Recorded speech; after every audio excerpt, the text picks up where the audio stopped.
Ya, kami akan tetap menampung semua aspirasi, masukan dari masyarakat, dan kami minta masukan dari semua masyarakat untuk membantu memperbaiki kinerja dari DPR untuk bisa sama-sama kita perbaiki dan dalam membangun bangsa dan negara. Sekarang kalian mengatakan bahwa kita akan mendengarkan aspirasi dari masyarakat. Kita akan melaksanakan aspirasi dari masyarakat tanpa menjelaskan aspirasi apa yang kalian maksud, aspirasi apa yang kalian dengar dari masyarakat. Sudah terlalu banyak kata-kata kosong, janji-janji kosong yang dilemparkan kepada kita semua dan tidak ditepati.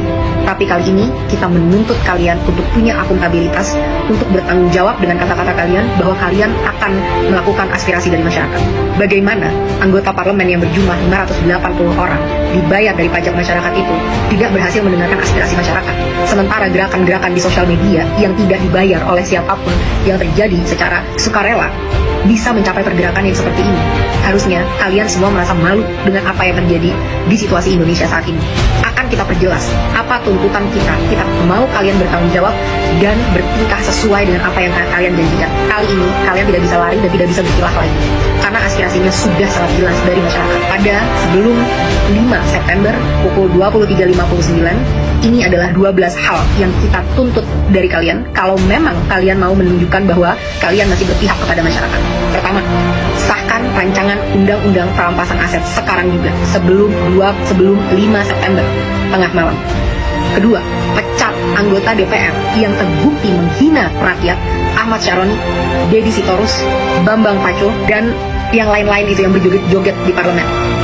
Mereka yang hanya mewakili kepentingan partai politik dan tidak kredibel untuk merepresentasikan kita, apalagi membuat kebijakan-kebijakan. Kita minta KPK, pahlawan kita, untuk segera cek seluruh harta dan aset mereka, apakah itu didapat dari uang yang benar-benar legal atau ada permainan-permainan dari harta-harta tersebut. Crazy rich itu tidak mungkin bisa sekaya itu tanpa melakukan hal-hal yang tidak dibenarkan secara hukum. Tiga, bebaskan pihak-pihak yang kalian tahan karena menyampaikan aspirasinya. Jangan salahkan semua terhadap masyarakat. Kalian juga harus bisa refleksi kenapa masyarakat bisa sampai semarah itu. Karena kalian selama ini sudah benar-benar tuli dan mati empati terhadap aspirasi dari masyarakat. Saat kita mau mendatangi rumah kita sendiri yang kita bayar dan kita bangun dengan hasil keringat sendiri, kita dipertemukan dan dihajar dengan aparat-aparat dan segala peralatan yang dibeli dari hasil pajak rakyat. Bebaskan mereka semua. Mereka hanya mau melakukan aspirasi. 4. Reformasi DPR. Kalau memang kalian tidak mau DPR dibubarkan, maka reformasi habis-habisan bagaimana cara kalian bekerja. 1. Audit secara transparan. Apa isi dari anggaran 9,6 triliun per tahun di tahun ini dan tahun depan? Apa itu? Setiap sennya kita mau tahu dengan jelas. Dan setelah 7 hari, kita mau kalian laporkan penyerapan anggarannya setidaknya setiap bulan kepada rakyat. Kita mau tahu apakah investasi kita itu benar-benar membuktikan dan memberikan kesejahteraan, atau ini semua hanya investasi bodong untuk kepentingan pihak-pihak tertentu. 2. Rampingkan segala anggaran. Tidak ada tunjangan-tunjangan ini, itu, tunjangan beras, dan lain sebagainya. Dan rampingkan jumlah anggota DPR. Bersihkan DPR dari pengkhianat-pengkhianat rakyat, pengkhianat-pengkhianat bosnya sendiri. Potong semua anggaran yang tidak urgent untuk kesejahteraan masyarakat. Rapat-rapat, kunjungan kerja ke luar negeri, patwal, dan semua itu tidak ada hubungannya dengan kesejahteraan masyarakat. Hentikan budaya gila hormat, karena kalian semua adalah karyawan. Bertingkahlah seperti karyawan. Ketiga, tolak mantan napi korupsi sebagai anggota DPR ataupun anggota BUMN. Tidak ada lagi penghargaan terhadap pengkhianat bangsa yang merampok kekayaan rakyat. 4. Hapuskan semua perlakuan istimewa yang menciptakan kesenjangan antara rakyat dan parlemen, yang membuat parlemen mati empatinya dan tidak mampu membuat kebijakan yang berpihak kepada rakyat. Contohnya, bayar pajak tidak boleh lagi ditanggung oleh APBN, harus ditanggung oleh individu. Kita tidak mau lagi melihat ada pengawalan khusus terhadap anggota parlemen. Mereka harus bertingkah layaknya masyarakat. Semua hidup kita urgent, apalagi kita yang bayarin gaji kalian dan infrastruktur dan operasional keberlangsungannya negara ini. Kita yang lebih penting dibanding kalian. Transportasi, tidak ada tunjangan mobil, cukup tunjangan untuk naik transportasi umum. 4.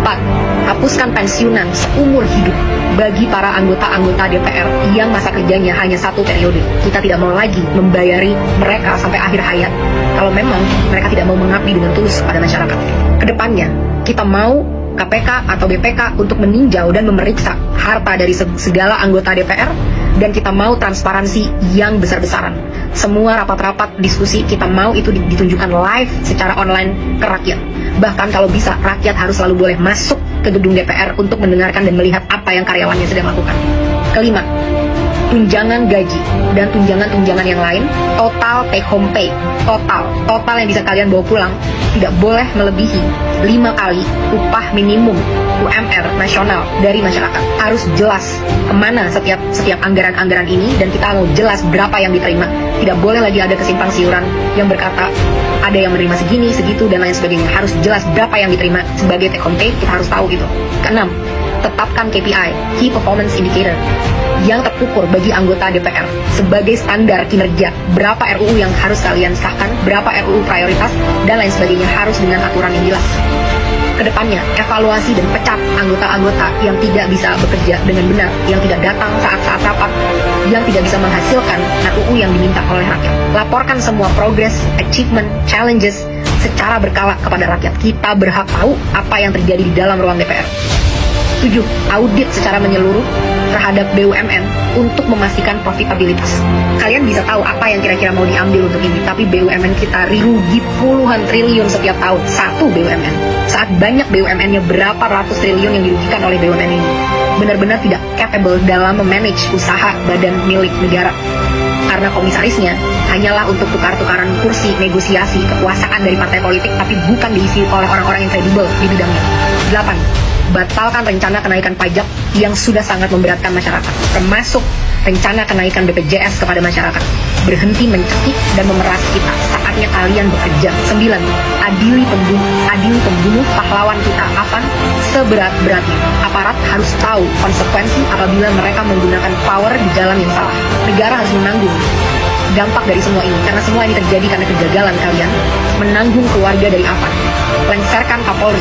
Kapolri telah gagal memberikan komando untuk melindungi masyarakat. 10. Berikan standar gaji yang layak terhadap pahlawan bangsa kita, guru-guru di Indonesia, termasuk juga nakes-nakes di Indonesia. 11. Reformasi kinerja kepolisian habis-habisan.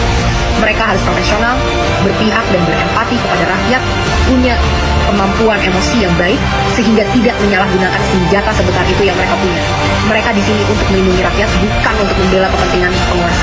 Saat kasus-kasus terjadi, banyak banget yang loyo, lama, dan lain sebagainya. Tapi saat itu tentang demonstrasi, betapa canggih alat-alat yang kalian punya, betapa banyak amunisi yang kalian punya untuk ditembakkan kepada masyarakat yang membayar gaji mereka setiap hari. Reformasi ini semua. Aspirasi sudah sangat jelas. Kalian punya 7 hari untuk bisa mewujudkan ini. Kalau memang kalian pantas memegang kedaulatan rakyat, kita akan buktikan bersama-sama apakah kalian mampu dan benar-benar capable dalam melakukan ini, atau benar apa yang memang kita inginkan untuk membubarkan DPR. DPR tidak harus bubar kalau kalian benar-benar bisa bertanggung jawab dengan kekuasaan kalian dan menampung aspirasi rakyat.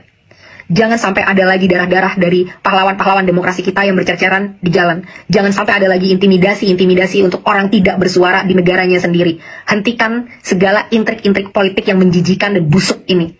Mulai bekerja dari sekarang. Buktikan 7 hari dari sekarang, mampukah kalian bertanggung jawab, pantaskah kalian